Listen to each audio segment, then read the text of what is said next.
On a cold Christmas Eve morning, when the winter sun glowed pale over the quiet town of Everbrook, a moment unfolded that would change one man's life forever. Adrian Cole, a poor single father struggling to keep his own little world together, never expected that a simple walk through the snowy park would pull him into a story far deeper than his own pain. The snow lay untouched except for his footprints, and the sharp air bit at his skin as he hurried toward work, late again, tired again, hoping the day wouldn't push him further toward the edge he already feared. But then he froze, not from the cold, but from what he saw.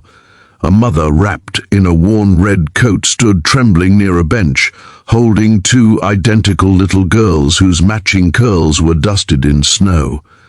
Their wide eyes, half hungry, half scared, looked up at every passerby with silent hope.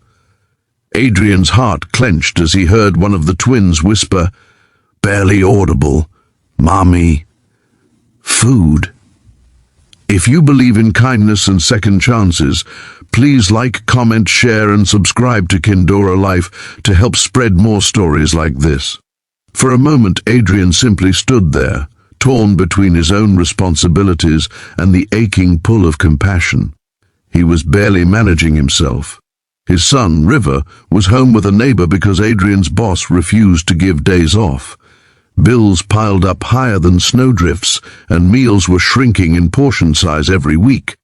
He knew the desperation of not having enough, the shame of not being able to provide the way you wished you could. And yet, something about the woman's expression, strained but gentle, hopeless but protective, made him step forward before he could convince himself not to. The woman lifted her head when she heard his boots crunch closer. Her face was tired, framed by strands of blonde hair escaping from her messy bun. She pulled the twins closer, as if shielding them from disappointment. Adrian knelt in front of the three strangers, every exhale forming a brief cloud of white between them. He didn't ask why they were there or how it happened. He simply said the one thing he could offer, that he would buy them food. Her lips parted, as though gratitude itself was painful. She whispered her name, Mariel, followed by the girls' names, Junie and Jade. Adrian walked them to the nearby cafe, where warmth bloomed from inside the windows like the promise of safety. As soon as they stepped in, the twins' eyes widened at the sight of pastries and warm bread. Adrian bought them a full breakfast, and the mother tried to insist on taking only a small portion, but he waved it off, not because he had extra money, but because he knew the ache of children crying themselves to sleep hungry. As they ate, he sat across from them, feeling like his chest might crack open.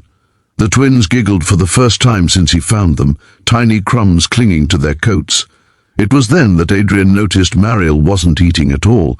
She pushed her food little by little toward her daughters, pretending she wasn't hungry.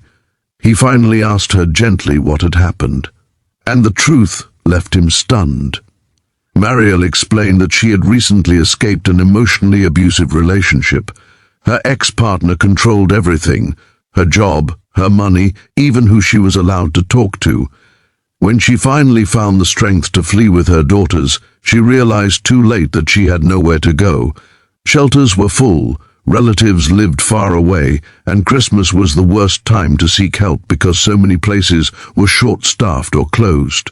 She had spent the last night in an abandoned garage, wrapped around her daughters to keep them warm, hoping morning would bring some miracle. Adrian sat there, gripping the edge of the table, trying to process the weight of her story.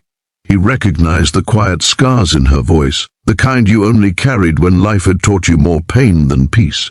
And suddenly he didn't see a stranger anymore. He saw a mother fighting the same war he fought, daily, only with even fewer weapons. He couldn't walk away now. After calling his workplace and risking his job to take the day off, he took Mariel and the girls to his small apartment. River's eyes brightened when he saw the twins, and without hesitation he shared his toys and blankets.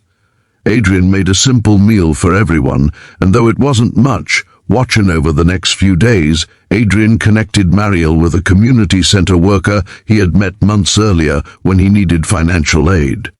They helped her secure temporary housing and get transportation to an interview. Adrian even looked after the girls while she attended the meeting, and when she returned with tear-filled eyes, he feared the worst, until she broke into a shaky smile. She had been offered a job as a part-time office assistant, starting immediately. But the moment that stunned Adrian most came a week later, as the children played outside in the gentle daylight snowfall.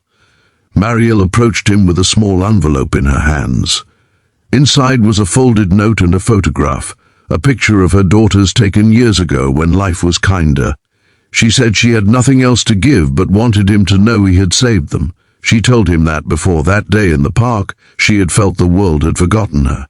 His kindness showed her otherwise. Adrian didn't know what to say.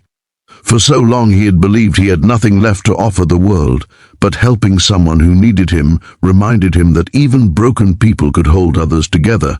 And that Christmas Eve morning, the one he thought would be another day of struggle, became the day his heart learned hope could appear in the coldest seasons.